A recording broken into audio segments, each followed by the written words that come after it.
Eu não gosto dos Estados Unidos, então eu vou defender que o Irã exploda o mundo com uma bomba atômica. Basicamente, esse foi o posicionamento do governo Lula em relação internacional, contra um acordo para que o Irã deixe de enriquecer urânio. E todo mundo sabe o que o Irã quer fazer com essa bomba atômica: explodir o Estado de Israel. Mas assim, todo mundo sabe também que a partir do momento que uma pessoa aperta o botão da bomba atômica, sabe-se lá quantos outros países também vão querer apertar o mesmo botão. Vamos falar sobre isso hoje. Também sobre a continuidade do orçamento secreto. Quem poderia imaginar que o orçamento secreto criado na gestão Bolsonaro continuaria na gestão do Lula, né? O que o próprio Lula disse, recupera aí, editor, que era o maior escândalo de corrupção da história. É o que está acontecendo com o orçamento secreto na Câmara dos Deputados, que é a maior bandidagem já feita em 200 anos de república. Agora sendo executado pelo próprio governo Lula. 8 bilhões e 500 milhões de reais irrigando as bases eleitorais da esquerda e do centrão. E para fechar, meus amigos, vamos falar de coisa boa, né? Porque a gente acabou de falar de duas notícias excelentes, né? Vamos terminar também com uma terceira ótima, que é a sugestão do presidente da Câmara dos Deputados, aquele que foi eleito com voto do PT e do PL. Aliás, teve até uma pessoa que me questionou outro dia no Instagram: por que você, sou seu eleitor, por que você votou no Hugo Mota? Não votei no Hugo Mota. Falei publicamente isso, inclusive, que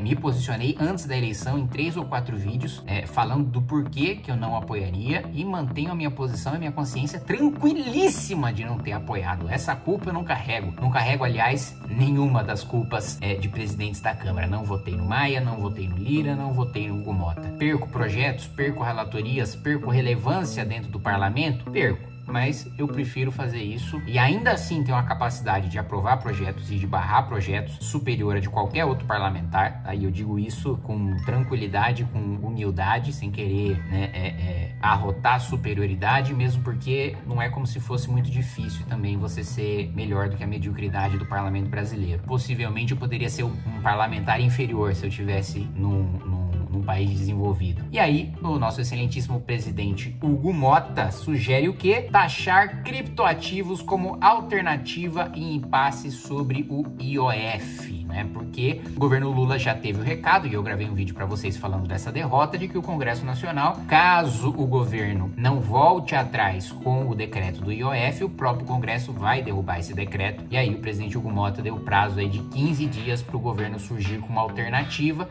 Se não propuser essa alternativa, a Câmara dos Deputados vai aprovar um projeto de decreto legislativo derrubando esse decreto do governo Lula. Mas vamos falar sobre tudo isso logo depois que você se inscrever no canal, clicar no sininho para receber as notificações, compartilhar esse vídeo e lembrar que nós estamos com o Clube do Livro para você que quer receber os títulos aí na sua casa e ajudar a expansão da editora Valete. Vamos lá. Brasil contraria Estados Unidos e apoia enriquecimento de urânio pelo Irã. O enriquecimento de urânio por parte do Irã é um dos fatores que travam um possível acordo nuclear do país com os Estados Unidos. Os dois países, né, o Irã e os Estados Unidos, tentam chegar em um acordo que busca impedir Teherã, que é a capital do Irã, de construir uma arma de destruição em massa em troca do alívio de sanções econômicas. O posicionamento brasileiro foi expresso pelo assessor especial de assuntos internacionais da Presidência da República, Celso Amorim. Amorim estava na Rússia para a 13ª reunião de altos representantes para questões de segurança, realizada na capital Moscou. Lá, o assessor de Lula se reuniu com a delegação iraniana liderada pelo secretário do Conselho Supremo de Segurança Nacional do Irã. Eu gosto muito desses nomes do regime iraniano, porque é tudo um supremo, é tudo um negócio absoluto, é tudo, né, o suprassumo. Eles têm uns títulos assim, eles têm uma autoestima grande, né? Eu sou o príncipe dos Saiyajins. E, né, os Estados Unidos estão fazendo pressão para que o Irã pare de enriquecer o urânio. O Irã diz: não, a gente não tá fazendo bomba não, a gente tá explorando energia nuclear limpa aqui, né? Com certeza, né? A gente acredita bastante nisso. E aí vem o governo brasileiro e diz que não, tem que tirar as sanções econômicas do Irã sem que ele pare de enriquecer urânio e de fazer uma bomba atômica. Ai, que maravilha, né? Então, eu vou lá, eu sou o Brasil, sou o governo brasileiro, tô lá bonitão, não gosto dos Estados Unidos, digo gostar de democracia, mas tô do lado do regime iraniano, né? Principalmente quando este regime promove ataques contra o Estado de Israel. E aí eu digo o seguinte, ó, Estados Unidos, tira as sanções econômicas do Irã aí e sem que o Irã pare de fazer uma bomba atômica. Pô, aí é fácil, né? Aí, pô, que posicionamento tranquilo. Não à toa, né? Brasil foi chamado ali, salvo engano, no governo Dilma de anão diplomático, né? Olha que posicionamento ridículo. Você quer que um outro país, você entra numa negociação de que você não faz parte, tá lá 2 países, tá? Os Estados Unidos e o Irã. E aí você diz pros Estados Unidos que eles só têm que perder, que eles têm que fazer um acordo caracu com o Irã, em que os Estados Unidos, né, o Irã entra com a cara e os Estados Unidos entram com o resto. É bizarro, é assustador e, gente, não tenho a menor dúvida, tá? Gravem isso que eu tô falando, porque assim, não sou eu que tô falando, são assim, várias autoridades de vários países diferentes que falam isso há décadas, né? Quando o Irã tiver bomba atômica, o Irã vai lançar bomba atômica em Israel. E aí, meus amigos, a coisa vai ficar bem feia. A coisa vai ficar bem feia, porque Israel e os Estados Unidos não vão ver uma bomba atômica explodindo e vão ficar quietos. Mas vamos lá, vamos seguir. Seguindo para o outro assunto, Transparência Brasil aponta repasses de 8,5 bilhões de reais em emendas parlamentares paralelas. A organização compara novas emendas ao orçamento secreto, diz que é um atentado à democracia e cobra a transparência do executivo. Engraçado, né, G1? No governo Bolsonaro era o orçamento secreto, né? No governo Lula é emenda paralela, né? Bem mais bonitinho o nome, emenda paralela, né? Tá lá, tem a emenda que tá correndo num fluxo comum e tem uma outra emenda que tá correndo do lado, não tem nada de errado, né? Ah, é bom, né? Esse nome. Relatório produzido pela Transparência Brasil mostra a existência de um orçamento paralelo de 8,5 bilhões de reais. Então, o que acontece? Você tem as emendas impositivas individuais, que são aquelas que você vê eu fazendo vídeos, né? Mostrando hospitais, mostrando entregas para polícia militar, para polícia científica, para polícia civil, que são aquelas emendas que todo parlamentar tem que indicar, independentemente de ser de governo ou de oposição. Salvo engano, hoje está em torno de 40 milhões de reais por ano, é muito dinheiro, e que ele faz indicações ali para o seu estado. Inclusive, não sei se vocês viram, eu fui atacado pelo Estadão outro dia porque eu teria beneficiado o estado de Minas Gerais em vez de beneficiar São Paulo. E o que eu fiz para Minas Gerais? Eu mandei 5 milhões de reais para vacina contra o crack. Com certeza isso só beneficia Minas, né? São Paulo não tem nenhum problema com crack. Uma vacina contra o crack não serviria de nada para São Paulo, né? Mas enfim. Então você tem essas emendas que você abre agora o site aí, ó, abre lá Kim Kataguiri, pega o ano passado, você vai ver para onde eu mandei as emendas. É transparente, você vai ver os valores, onde eu mandei e tudo certo. Muito bem. O orçamento secreto é o seguinte: você que vota junto com o governo, você que é de esquerda ou do centrão, dá votos para o governo, vai receber um extra ali sem que ninguém saiba. Ninguém vai saber o quanto você recebeu, ninguém vai saber qual foi a votação pela qual você recebeu aquilo, ninguém vai saber para onde você mandou aquele dinheiro. Por isso chamado de orçamento secreto, absolutamente ilegal, absolutamente inconstitucional. Continuou a prática do governo Lula, quem poderia imaginar? E isso, meus amigos, é o grande câncer da política brasileira no legislativo. E você sabe por quê? Porque a maioria esmagadora dos deputados se elegem assim, com orçamento secreto. Antes não tinha tanto dinheiro assim, né,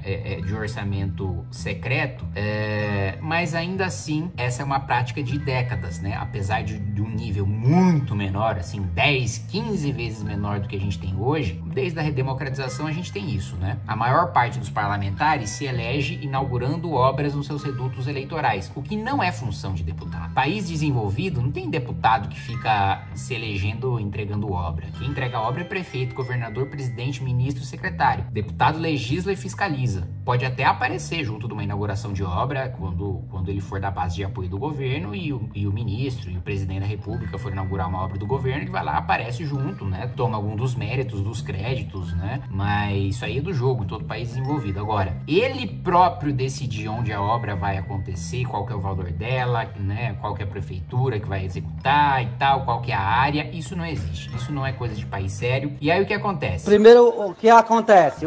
As pessoas votaram no Lula e elegeram o Lula. Pois muito bem. Você tem lá, o PT tem o quê? 80, a federação do PT tem 80, 90 deputados. Junta ali a coligação de esquerda, PDT, PSOL, vai dar o quê? 120, 130, 140 deputados. Como que elegem um presidente da república? Como que a maioria dos brasileiros elege um presidente e só um quarto do Congresso tem o mesmo pensamento do que esse presidente? Muito simples. O eleitor vota num presidente e no deputado ele não pensa na ideologia, porque ele não sabe qual é a função de um deputado. A maioria, você que está me assistindo, você sabe, mas a maioria esmagadora da população brasileira, temos de lembrar que estamos num país miserável em que 50% da população não tem a capacidade de leitura suficiente para exercer a cidadania. Então as pessoas não sabem o que faz um deputado. Aí elas votam no Lula e votam no deputado do Centrão. A regra é ser Centrão para se eleger deputado. A regra é se eleger deputado com obra, não é ter posicionamento ideológico. Ganha o Bolsonaro, o PL faz uma baita de uma bancada, na época o PSL, né? Uma baita de uma bancada, vai o quê? 60, 70, se junta ali uns gatos pingados de outros partidos que também tem deputados bolsonaristas, 100 deputados. Então se elegeu o presidente da República em que 100 deputados são da base e vão votar com o presidente sem necessariamente receber nada em troca. Claro que na prática eles acabam recebendo também. Mas eles já votariam com o presidente mesmo que não recebessem nada em troca, porque foi esse próprio pensamento alinhado com o presidente que os elegeu, né? Se eles começam a votar contra aquilo que os elegeu, eles perdem a eleição, porque não se elegeram com obra. Então tem esse descolamento completo, e essa é uma das razões pelas quais eu sou parlamentarista, né? Porque se a gente tivesse o primeiro-ministro, as pessoas votariam no partido do primeiro-ministro e aí ele teria maioria para governar. Então se o primeiro-ministro é o Bolsonaro, o partido Bolsonaro tem maioria para governar, sempre, né? Porque se não tiver, ele não foi eleito primeiro-ministro. As pessoas votaram no Lula,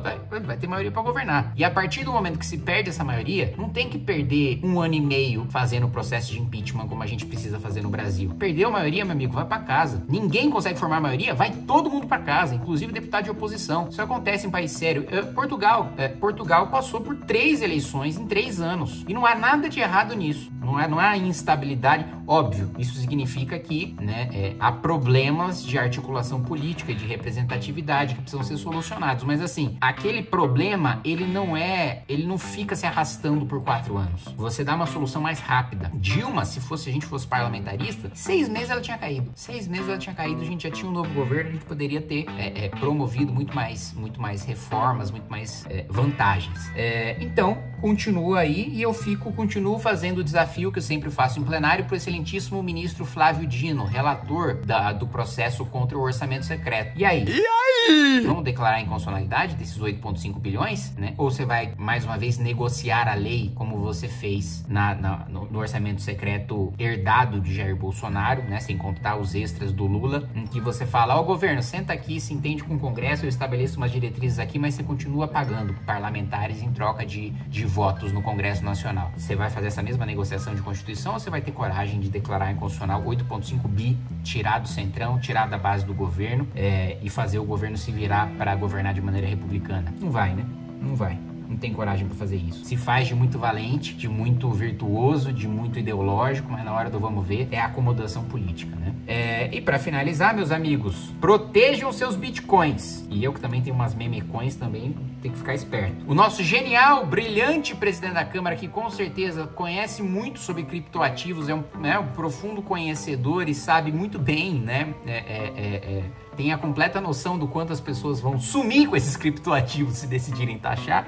Com certeza ele sabe disso, né? Por um blockchain, uma autocustódia, com certeza ele sabe como é que funciona. Vai lá e sugere como alternativa ao IOF tributar criptoativos. Quando os criptoativos, claro que tem oscilações, mas estruturalmente, quando você olha no longo prazo, eles têm se valorizado. E têm se valorizado por uma questão muito simples, que foi a própria origem do Bitcoin, o descrédito em moedas nacionais, na moeda fiduciária. Por quê? Porque por causa da irresponsabilidade dos governos e dos bancos centrais que imprimem dinheiro sem lastro. O certo é você imprimir dinheiro na proporção em que a riqueza é criada na vida real. Porque se você imprime mais dinheiro do que riqueza que está sendo gerada, aquele dinheiro já não simboliza mais a riqueza. Ele já não tem lastro. Ele já não vale aquilo, as mercadorias, ele já não retrata o valor das mercadorias que estão em circulação. Porque tem mais dinheiro sendo imprimido do que riqueza sendo gerada. E isso gera inflação. Em qualquer outra lei da oferta e da demanda se aplica para a moeda da mesma maneira de como qualquer outro produto. Se tem muita moeda e pouca riqueza sendo gerada, se tem uma oferta muito grande de moeda, a moeda vai valer pouco, porque tem mais no mercado com pouca gente querendo aquela moeda, querendo títulos de dívida, né? Então, é assim, um completo desastre, mas pelo menos eu tenho o otimismo de saber que ele falou sem saber absolutamente nada. Nem acho que isso vai entrar no radar do governo Lula, de criptoativos, etc., mesmo porque já existe uma consulta e questões avançadas no Banco Central em relação a criptoativos. Então, eu acho que a própria reação do mercado e do Banco Central já vai rechaçar completamente essa ideia de jirico, de querer taxar criptoativos, né? Como se eles já não fossem tributados, né? Como se quando tivesse ganho de capital, eu, né? Comprei o Bitcoin a tanto, a X, ficou X mais 50, eu vou ser tributado sobre aquele ganho de capital se eu realizar, né? Se eu converter a criptomoeda em moeda fiduciária. Enfim, essas são as felizes notícias de hoje, meus amigos. Espero que vocês tenham um ótimo dia.